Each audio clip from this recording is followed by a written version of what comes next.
Jack had simply helped an old lady hang a clothesline and somehow earned $1 million reward for it. While still puzzled by this strange turn of events, he suddenly heard the roar of motorcycles behind him. Seeing the steel wire strung across the road at neck height, Jack rushed forward to stop the riders, but it was already too late. Several motorcycles sped beneath the wire, leaving a horrific scene of decapitated bodies scattered across the street. Jack stood frozen in shock. Not long before this, Jack had been fired from his job. Driving home dejectedly, he received a mysterious phone call. The stranger on the line told him he could earn $1,000 simply by killing a nearby fly. Without giving it much thought, Jack swatted the insect, and seconds later, $1,000 appeared in his bank account. Before Jack could fully process what had happened, the mysterious caller made a second request: eat the dead fly for $3,000. Though disgusted, Jack swallowed the fly, and sure enough, the money was instantly deposited. The stranger then explained that if Jack completed 8 assigned tasks within 36 hours, he would receive a reward of $1 million.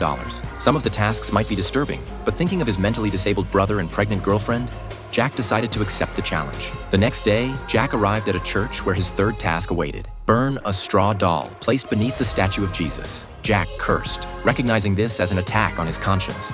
But when he heard the reward was $10,000, he quickly stole the doll.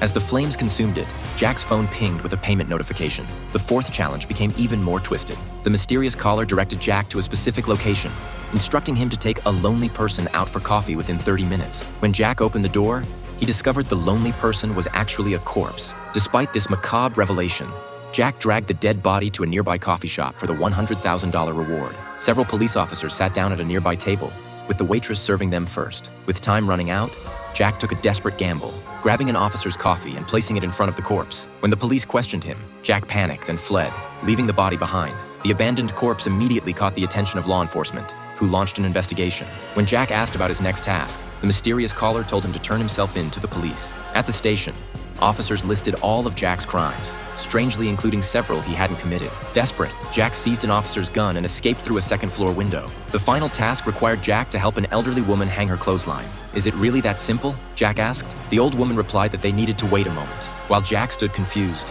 he heard the sound of approaching motorcycles. At the critical moment, Jack managed to pull out the pole securing the wire, but then he spotted someone in black hanging another wire across the road. As the motorcyclists turned around and approached again, Jack rushed to stop them, but it was too late. As the bikes sped through, more than a dozen riders were instantly killed due to copyright restrictions. That's all we can show you of this movie, which is called 13 Sins.